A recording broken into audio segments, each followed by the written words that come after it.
पाकिस्तान का जो assertive role था वॉर के अंदर, उसकी वजह से मुझे लगता है अमेरिका पाकिस्तान को अब एक डिफरेंट जाविये से देखता है। डोनाल्ड ट्रंप एक ऐसे इंसान है जो बड़े इनकंसिस्टेंट हैं, बड़े इनकोहेरेंट हैं। तो कोई हुकूमत भी नेतन्याहू के पीछे खड़ा ना होना चाहेगी। जिस तरीके से उसकी टॉप टियर एलिमिनेट की गई है, अगर अब वो बैक ऑफ करता है तो मुझे लगता है उसके जो मफादात हैं उनको नुकसान पहुंचेगा। ईरान इसराइल तनाज़े पर अमरीकी सदर ने इंकशाफ किया है कि इसराइल को ईरान के साथ जंग में आखिरी दिनों में बड़ी मार पड़ी और ईरानी बैलिस्टिक मिसाइलों ने बहुत तबाही मचाई, जिसके नतीजे में मुतादिद इमारतें तबाह हो गईं।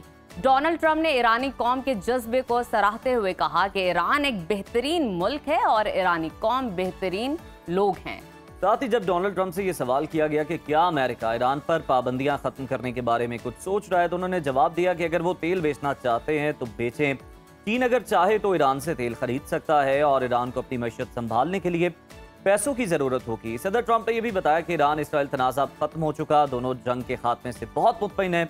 अगले हफ्ते ईरान से बातचीत का उन्होंने इंदिया भी दिया और कहा कि मुआहदे पर दस्तखत भी हो सकते हैं, इस उम्मीद का इजहार भी कर दिया। साथ ही खबरदार भी किया कि ईरान न्यूक्लियर हथियार नहीं रख पाएगा।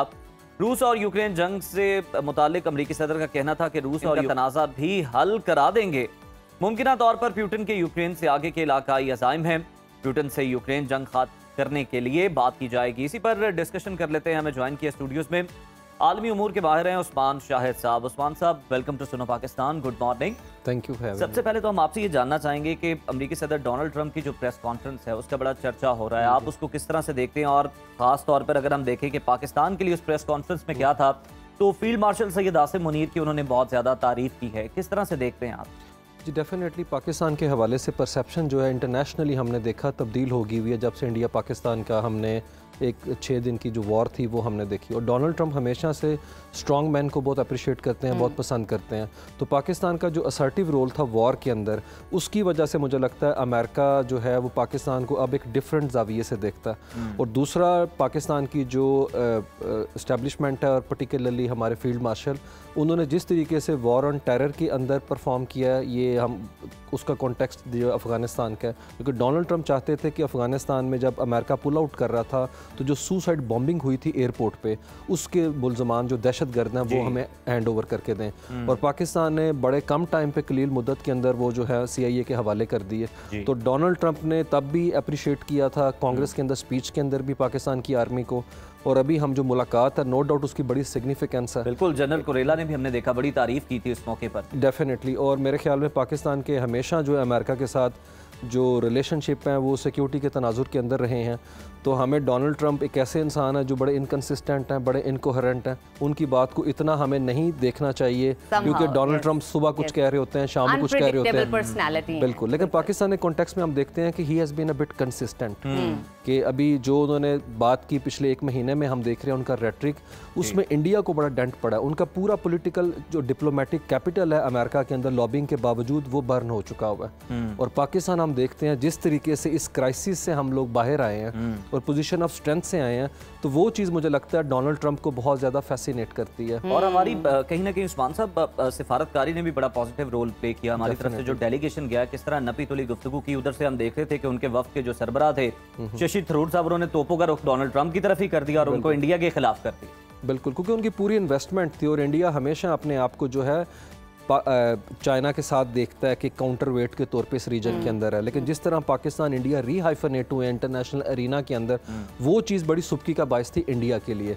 लेकिन डोनाल्ड ट्रंप जो है यहाँ के ऊपर, अगर हम उनके थोड़ा सा मिजाज को देखें और उनके ओवरऑल एक पॉलिटिकल पार्लेंस को देखें, तो हमें ये पता चलता है डोनाल्ड ट्रंप फॉरेन पॉलिसी को और इंटरनेशनल रिलेशंस को बड़ा डिफरेंट तौर के ऊपर देखते हैं। वो हमेशा उन मुल्कों के बड़े हामी रहे हैं जो कि असर्टिव रोल प्ले करते हैं, या आप कह लें एक तरीके से जैसा नॉर्थ कोरिया की भी वो बड़ी तारीफ करते हैं, उस तरीके से डोनाल्ड ट्रंप का हमेशा से ये मौक़िफ़ रहा है कि जो छोटे कंट्री हैं अगर वो बिगर रोल प्ले कर सकते हैं तो उन्हें स्पेस दी जानी चाहिए। इसीलिए वो इंटरनेशनली जो डीप स्टेट है, स्पेशली अपने मुल्क के अंदर, उसके बड़े मुखालिफ रहे हैं। और अभी भी देखें इस वॉर के अंदर भी है, वो हमेशा इंप्रेशन देते थे मैं पीस मेकर हूँ, मैं पुलिस मैन नहीं हूँ दुनिया का। और उन्होंने पूरी कोशिश की, क्योंकि इस वक्त हम जिस दुनिया में रह रहे हैं ये बड़ी अपना हाइपर किस्म की वर्ल्ड है, हाइपरसोनिक मिसाइल, हाइपर वॉर, सुबह उठते हैं जंग होगी, शाम को सोते हैं जंग खत्म हो गई है। तो ये एक अजीबोगरीब किस्म की दुनिया, लेकिन ऐसी दुनिया के अंदर हम देखते हैं कि ताकत जो है वो हार्ड पार के थ्रू नजर आती है। लेकिन मैं थोड़ा सा माइंडसेट के हवाले से जानना चाहूंगी। जाहिर बात है आप एनालिसिस करते हैं, आप रिसीव करते हैं इनकी कॉन्वर्सेशन को, किस तरह बात करें, आज कुछ और का, शाम में कुछ और का। ट्रम्प साहब ने एक बार फिर ये इस चीज़ का इतराफ़ किया है कि मैंने पाक भारत जंग बंदी करवाई है और ये मेरे दौर में बहुत बड़ी कामयाबी है। ये जो इतना बड़ा क्रेडिट लेना है फिर अब ईरान और इसराइल का भी, क्या इनकी पर्सनैलिटी में ये शामिल है कि पहले वो होता है ना कि आप दो लोगों को लड़वा कर बीच में एक थोड़ा सा वो रोल प्ले करके देन आफ्टर दैट आप सुलह करवा देते हो? थोड़ा सा इनकी पर्सनालिटी को एलैबोरेट कीजिएगा, ये किस तरह का सोच है, क्या अप्रोच है इनकी? क्योंकि अनऑर्थोडॉक्स पॉलिटिशियन है, ये गैर रवायती सियासतदान है, और गैर रवायती सियासतदान हमेशा आउट ऑफ द बॉक्स जाते हैं। दुनिया में जो पॉपुलिस्ट लीडर है वो रवायती हथकंडे इस्तेमाल नहीं करते।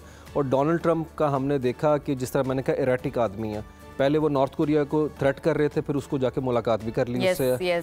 व्लादिमीर पुतिन के बारे में सुबह कुछ कहते हैं, शाम को उनके बारे में कुछ कहते हैं। कल ईरान की तारीफें करते नजर आ रहे थे कि वो ग्रेट कौम है, तेल बेचे आगे बढ़े। और इजराइल जो है वो उसको डंड डाल दिया कल कि उनकी बिल्डिंग्स वगैरह। तो डोनाल्ड ट्रंप जो है वो उनका फॉरेन ऑफिस मुझे लगता है सबसे मुश्किल में है, क्योंकि वो कोशिश करते हैं उनका मतलब निकालने की, लेकिन डोनाल्ड ट्रंप का ट्विटर हैंडल जो है कुछ और कह देता है। तो एक डोनाल्ड ट्रंप की स्टेबिलिटी के मसाइल हैं। खुद अमेरिका के अंदर जो है ये डिबेट पिछली दफ़ा भी हो चुकी है कि डोनाल्ड ट्रंप एक मेंटल डिक्लाइन केस है।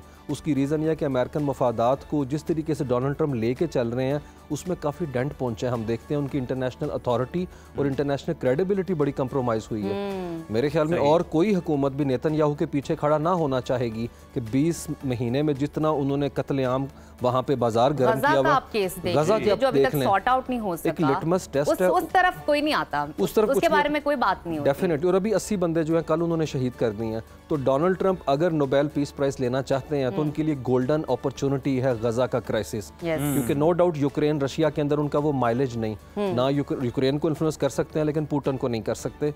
लेकिन वहाँ के ऊपर हम देखते हैं नेतन्याहू को अंडर प्रेशर लेके आ सकते हैं।